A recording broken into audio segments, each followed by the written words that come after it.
hosts, the Ecuadorians who have been so gracious to our group here from the APPF and including our Canadian delegation. It's great to make new friends in new parts of the world. My fellow parliamentarians, I want to thank you for giving me this opportunity to talk to this assembly of APPF. On behalf of the Canadian delegation, I want to focus my remarks on the draft resolution that we have submitted for your consideration entitled Combating Human Trafficking. As you know, there is a strong link between human trafficking and organized crime. The link has been highlighted by the United Nations Office on Drugs and Crime in its 2014 Global Report on Trafficking in Persons. In Canada, I am the chair of the Standing Committee on Justice and Human Rights in our House of Commons, our lower house. In that capacity, I have heard heart-wrenching stories of exploitation and abuse from trafficking victims. My experience has convinced me of the important role that parliamentarians can play in national and international efforts to end modern-day slavery. We can listen to the voices of trafficked victims. We can take their perspectives into account when we legislate. We can raise awareness amongst our constituents.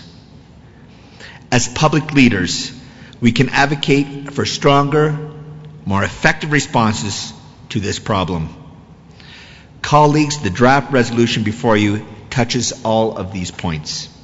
First, the resolution strongly urges states that who have not ratified the anti-trafficking protocol to the UN Convention Against Transnational Organized Crime to do so.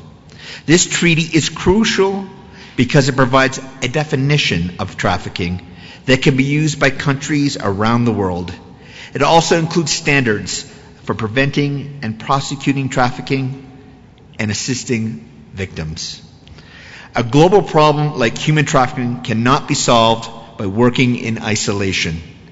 International cooperation based on common standards is essential to success. The draft resolution proposed a number of concrete ways in which APPF member countries can strengthen preventive measures and criminal justice responses to trafficking. It also urges states to enhance the enforcement capacity of their border security officials, police, prosecutors, and judges. In addition, the resolution encourages APPF members to think of new ways to respond to trafficking and associated crimes, as well as combating new and emerging forms of exploitation. The draft also calls on APPF member states to ensure that trafficked persons are protected and provided with necessary services. I would like to take this opportunity to tell you a little bit about what Canada has done to combat human trafficking. Although Canada has already criminalized the offense of trafficking, our Parliament recently passed a new prostitution law that aims to reduce the demand while enhancing protections available to those who sell sexual services, including persons trafficked for that person of sexual exploitation.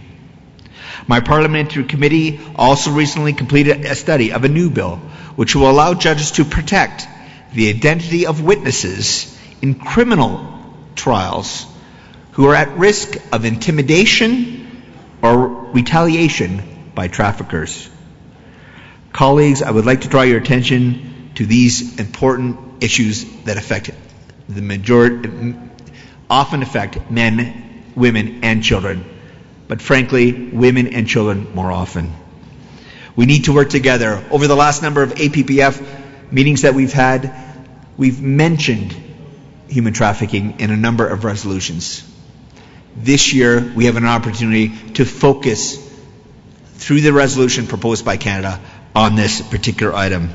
I look forward to hearing your perspectives on the fight against human trafficking. We had a tremendous discussion at the working group on social policy.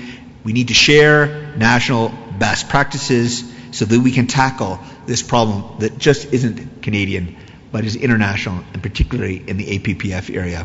I want to thank you for listening to me this afternoon, for participating in APPF, and we look forward to seeing you in Canada in January of next year, 16th to 21st. Stay tuned. We have a great presentation for you about coming to Canada tomorrow.